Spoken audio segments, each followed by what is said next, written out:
So hello, नमस्कार, राम राम मंडळी. बऱ्याच दिवसापासून माझ्या बकेट लिस्टमध्ये असलेली एक जागा म्हणजेच रन ऑफ कच्छ बघायला आज आम्ही निघालेलो आहे. इथला सनराईज आणि सनसेट बघण्यासारखा असतो. सो आम्ही डिसाईड केलं की आम्ही पहाटे जाऊ आणि सनराईज नक्की बघू. पण आम्ही बॅड लक, आम्ही नाही जाऊ शकलो, आम्ही नाही उठू शकलो. पण तरी आम्ही सकाळी 6ला निघालो आणि आमचा हा 1.5 तासाचा म्हणजे भुजपासून रन ऑफ कच्छपर्यंत जायला आम्हाला 1.5 तास लागला. सो आम्ही आता ऑलमोस्ट तिथं पोचत आलो आहे. तुम्ही बघताय सूर्य ऑलरेडी वर आलेला आहे.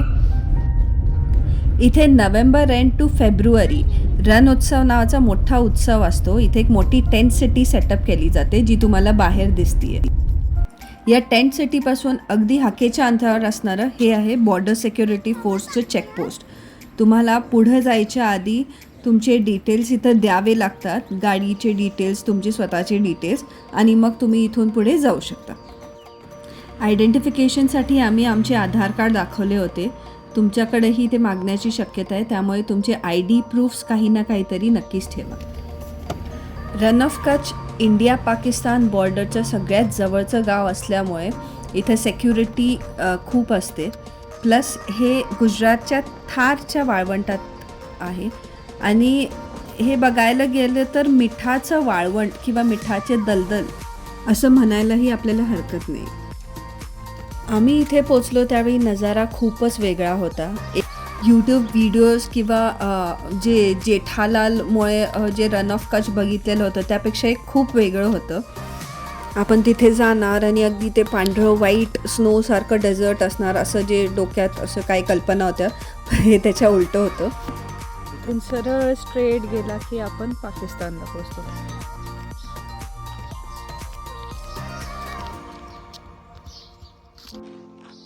हे सगळं जे पाणी दिसतंय तुम्हाला हे ॲक्च्युली व्हाईट रन ह्यालाच म्हणतात.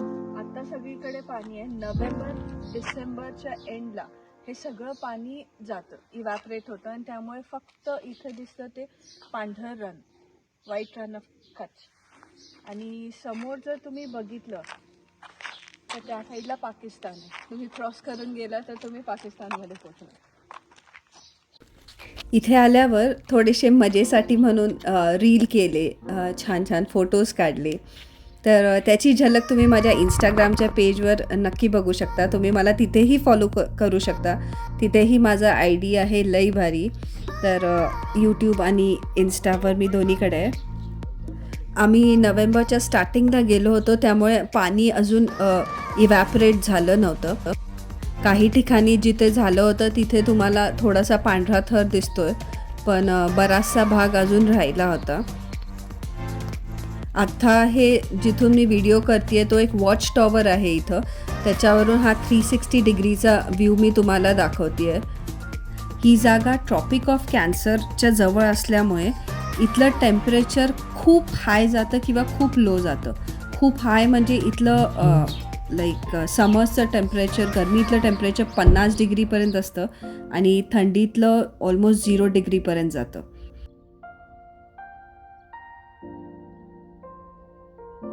नोव्हेंबरच्या एंड नंतर डिसेंबरच्या आसपास हे सगळं पाणी ड्राय होऊन जातं आणि त्यामुळे ते सॉल्टसारखं एकदम पांढरं दिसायला लागतं. त्यावेळी तुम्ही आत चालत पण जाऊ शकता. त्यामुळे ह्याला रनचं डेझर्ट म्हणतात, व्हाईट डेझर्ट.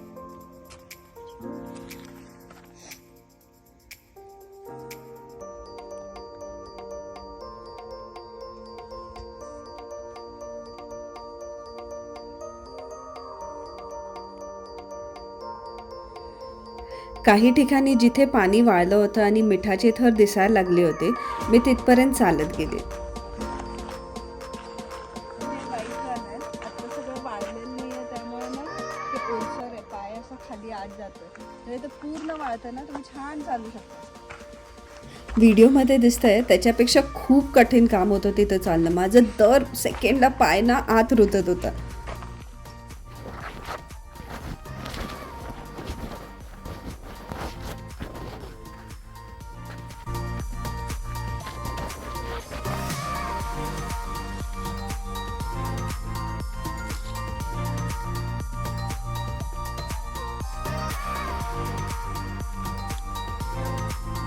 सीझन सुरू व्हायच्या आधी गेल्यामुळे इथे टुरिस्ट नव्हते, त्यामुळे असं वाटत होतं की हा पूर्ण एरिया माझा आहे, मी इथे महाराणी आहे.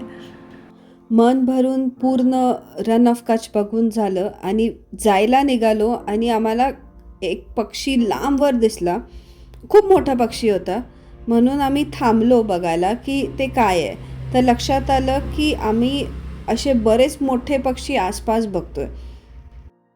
भुज ही जागा बर्ड वॉचिंगसाठी एकदम बेस्ट जागा आहे. तर इथे ज्यावेळी मी आले त्यावेळी अपेक्षित नव्हतं मला की मला इथे सुद्धा एवढे पक्षी दिसतील. मला वाटलं होतं की मला एखाद्या पर्टिक्युलर जागी जाऊन एखाद्या सँच्युरीमध्ये जावं लागेल, पण मला वाटेतच एवढे सारे पक्षी दिसले.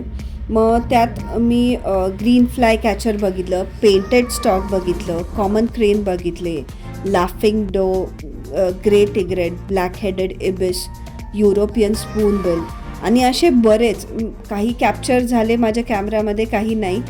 पण बर्ड वॉचिंगसाठी बेस्ट जागा आहे. बरेच लोक रन ऑफ कच्छमध्ये रण उत्सवच्या दरम्यान येतात.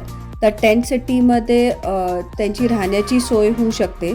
त्याची प्राईस स्टार्ट होते राईट फ्रॉम 11,000 पर नाईट टू 22,000 पर नाईट. बरंच रिक्रिएशनल ॲक्टिव्हिटीज असतात, डान्स, म्युझिक सगळंच असतं. सो तुम्ही ते सगळं एन्जॉय करू शकता टेंट सिटीमध्ये. आपण जिथे आलो आहे तिथलं लोकल फूड ट्राय करणं मस्ट आहे. त्यामुळे आजचा आमचा नाश्ता होता जलेबी, फाफडा आणि कच्छी दाबेली. ब्लॉग आवडला असेल तर शेअर करायला विसरू नका, लाईक करा. तोपर्यंत काळजी घ्या. बाय.